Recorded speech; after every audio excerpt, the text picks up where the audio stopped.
جماعه بصوا شفتوا مين؟ محمد رمضان جاي في العربيه تسلا يا جدعان، يلا بينا نوقفه نخش عليه كده على طول. ايه ده؟ هو ايه ده؟ ده محمد رمضان ده ولا مين ده؟ ده هو محمد رمضان. محمد رمضان الله.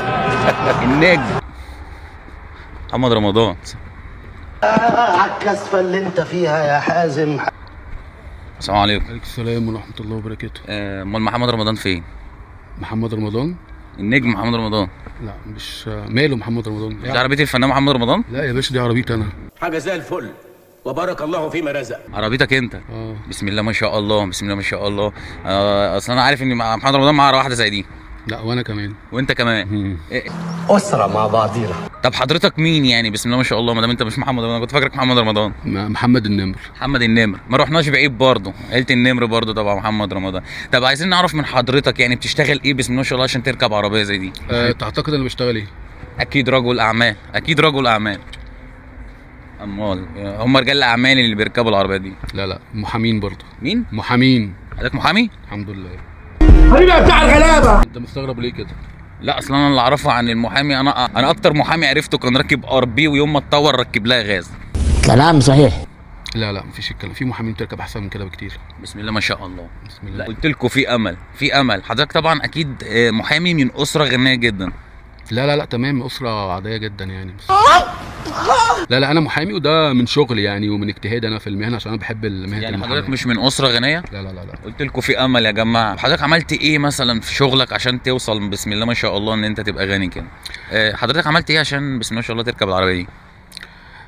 لا انا عملت قبل كده يعني. قبل كده بسبب التحول يعني ان انا كسبت قضيه كانت صعبه جدا.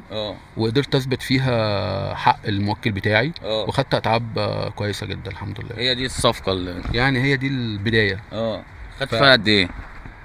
خدت وقتها فيها رقم كان كبير جدا، غير حياتي وقتها. لا احنا لازم حضرتك تنزل ونصور معاك بقى اللقاء ده وتقول لنا عملت ايه، عشان اللي بيتفرجوا علينا المحاميين والناس اللي بتتفرج علينا تديهم امل في الحياه. ماشي. قلت لكم في امل. اتفضل يركن يا فندم ونعرف بقى ايه القضيه اللي غيرت حياته وركبته ما شاء الله العربيه التسلا دي. بسم الله ما شاء الله. ايه الاخبار؟ احنا نقف قدام العربيه. تعالى قبل طبعا ما تقول لنا ايه القضيه اللي غيرت حياتك وخدت فيها الارقام الفلكيه دي، انا عايز اعرف منك اغلى قضيه عملتها كانت بكام، وهل التسلا دي جبتها بكام صفر من فلوس قضيه؟ لا التسلا دي جبتها بفوائد اتعاب قضيه. بفوائد اتعاب قضيه. ايه يا حجازي؟ اوبا، ايه الارقام دي؟ بسم الله ما شاء الله. الحمد لله. بسم الله ما شاء الله. اللهم افقرنا واغنيهم. بس بسم الله ما شاء الله عليك الروشنه والحلاوه والجمال ده. انا على طول عارف ان المحامي ببدله فورمال. ده في المحكمه بقى في الشغل الصبح، لكن بالليل بقى ويك اند بقى بتلبس اللي انت عايزه. حلو، ده محامي روش برضه. انا كمان اول ما شفتك قلت ما شاء الله. يعني الطقم ده بكام كيه؟ لا ما بكتير. بكتير؟ بكتير. يعني فوق ال 100,000 ولا تحت ال 100,000؟ لا تحت ال 100,000. تحت. فوق ال 50؟ فوق ال 50. طب عرفنا كده الطقم ده بكام. مش محتاجة حاجة يعني. ايه اللي يميزك انت يا استاذ محمد عن اي محامي تاني؟ ايه الفرق؟ ايه الفرق اللي بيخليك ما شاء الله ربنا يكرمك جدا كده في شغلك غير الرزق والنصيب؟ وايه اللي يخلي محامي يفضل تقليدي في شغله؟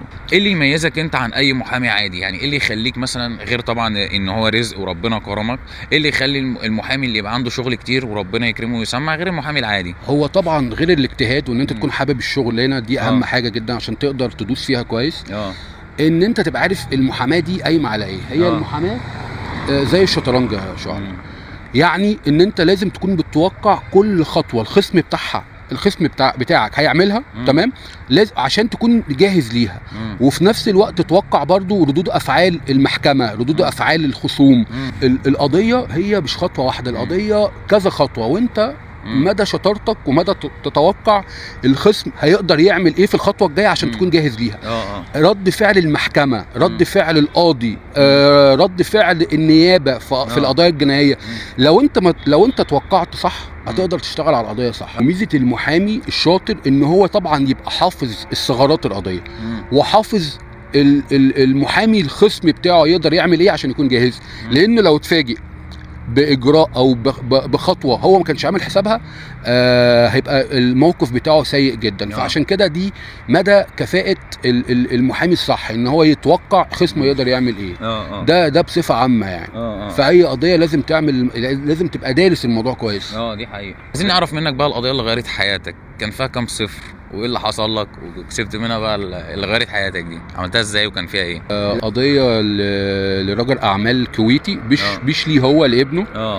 كان المنافسين بتوعه كان عايزين يلبسوا ابنه قضيه كبيره هتك عرض.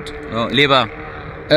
بسبب مشاكل في البيزنس، وعايزين يعني يخلصوا منه في التجاره بتاعته في السوق يعني.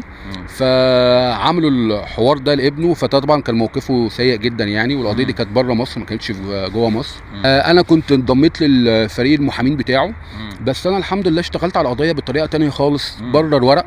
قدرت الموضوع كان هتك عرضه. كانت واحده هي اللي بلغت ان ابن راجل الاعمال ده اعتدى عليها، وجابت شهود. والقضيه كان فيها تحريات جهه البحث بصحه الواقعه.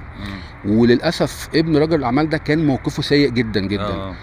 الفريق المحامين اللي معايا كلهم اشتغلوا على الورق، وده مش غلط. بس احيانا في القضايا الجنائيه بيبقى حلها بره الورق. وازاي قدرت تثبت براءه الولد ده؟ انا اشتغلت بره الورق شويه، اشتغلت على المجني عليها. قدرت اعرف حقيقه المجني عليها دي بان هي مفبركه الموضوع دوت، عن طريق ان انا كنت متاكد من براءه ابن رجل الاعمال ده. عملت ايه يعني؟ فبعت حد ليها اتقرب منها وتعايش معاها يعني. وقدرنا بقى من خلال القصه دي ان احنا نعرف ان البنت دي اتحولت لها مبالغ كبيره جدا من منافسين رجل الاعمال ده.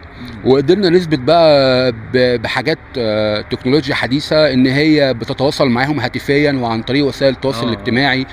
قدرنا نثبت ده، وبالضغط عليها اعترفت ان هي فعلا واخده مبالغ بالتحويلات البنكيه، وان هي عملت القصه دي بسبب رمي بلا، بسبب مبالغ ماليه اتحولت ليها في حسابها يعني. والحمد لله. ودي كانت يعني البدايه الدليل القوي في القضيه، ان الراجل ان المتهم ده ما عملش اي حاجه خالص في الموضوع ده. خدت في القضيه دي كام؟ الحمد لله خدت رقم حلو يعني. كام يعني؟ اتعاب محترمه يعني كام صفر كده مثلا؟ لا اصفار كتير. بالجنيه ولا لا بعمله الدوله الثانيه. هو ايه، دينار؟ دينار. كام دينار يعني؟ يعني اصفار كتير الحمد لله. ما شاء الله. الحمد لله. وسمعت بقى في الخليج؟ طبعا، لان انا زي ما قلت لك ان انا تقريبا انا كنت الوحيد اللي اتكلمت في النوع ده في القضيه، في الاتهام ده. فده طبعا اللي ثبت للمحكمه ده كان دليل البراءه الوحيد يعني. فده طبعا عمل طفره معايا بقى. بدات هناك ان انا اقدر امسك قضايا تانية كتير بعديها، سواء في الشركات او سواء في النوع ده من القضايا يعني. طب بسم الله ما شاء الله يا جماعه. اي حاجه في اي قضيه يا جماعه هسيب لكم صفحته في اول كومنت، او هتلاقوها في البايو. هنعمل عليها كاليبريشن على الانستجرام وعلى التيك توك. وناوي تعتزل المحاماه امتى بقى وتعمل بيزنس بعيد عن المحاماه؟ لا هتكمل؟ لا طبعا المحاماه اهم من البيزنس بكتير يعني. المحاماه بتخلينا اشتغل في كل حاجه. شايفين المحاماه؟ كمان المحاماه يعني. منشن لصاحبك المحامي، قول له في امل، في امل هتوصل. اخر مبلغ صرفته كان امتى وكام؟ كان النهارده. حلو. كام؟ شوبينج مبلغ محترم يعني. كام مثلا؟ 70,000. انت ايه؟ بسم الله ما شاء الله يا جماعه. قلت لكم في امل. معايا بس المدام لو المدام مش معاك؟ لا ما بصرفش المبالغ دي اكيد. ما بيصرفش المبالغ دي. هم الستات كده، هم اللي عاملين فينا كده يا جماعه. منشن للست المفتريه. والله يرحم الرجاله يا عيني. هو لوحده ما بيصرفش كده. بس يلا مش مشكله، كله فدى المدام والاولاد. ايه الاكلات اللي بتخلي المحامي شاطر الصبح؟ هل الفول والطعميه؟ لا اكيد مش الفول يعني. ايه بقى؟ لان الفول هيخليك ان انت همدان جدا الصبح. عرفتوا انتوا فشل ليه؟ بيوقف المخ. طبعا. شفت انت محامي واقع بسبب انك بتاكل فول وطعميه الصبح.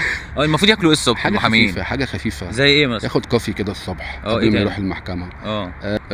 ممكن بقى يعني ياكل باتون ساليه، كرواسون يعني. لكن فول الصبح الاكلات دي انا على طول، انا والواد اللي بيصورني ده باتون ساليه جبن بتبقى خفيف على طول الصبح. لسه قايل لي تعالى ناكل فول وطعميه من نفسنا كده. انا كنت عايزك بقى تاخدني لفه بالعربيه التسلا دي ونجرب تصارحها ونصورها ونوريها برضو للناس بتجري ازاي وبتعمل ايه. يلا بينا. يلا بينا يا جماعه. بص سكره كلها بروتين.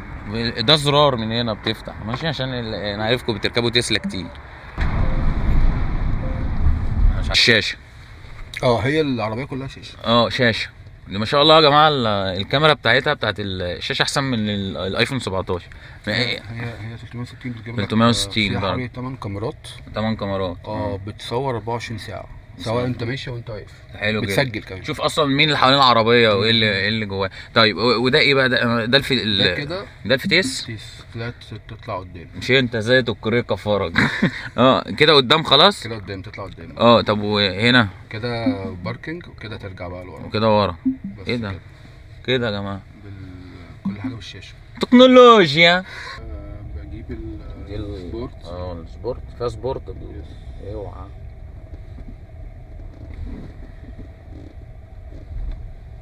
كده انت فعلت وضع الغضب. ها تصارع يا جماعه من الصفر للثبات. هنشوف بقى. يلا جاهز. لا لا لا لا ثبت. ايه ده؟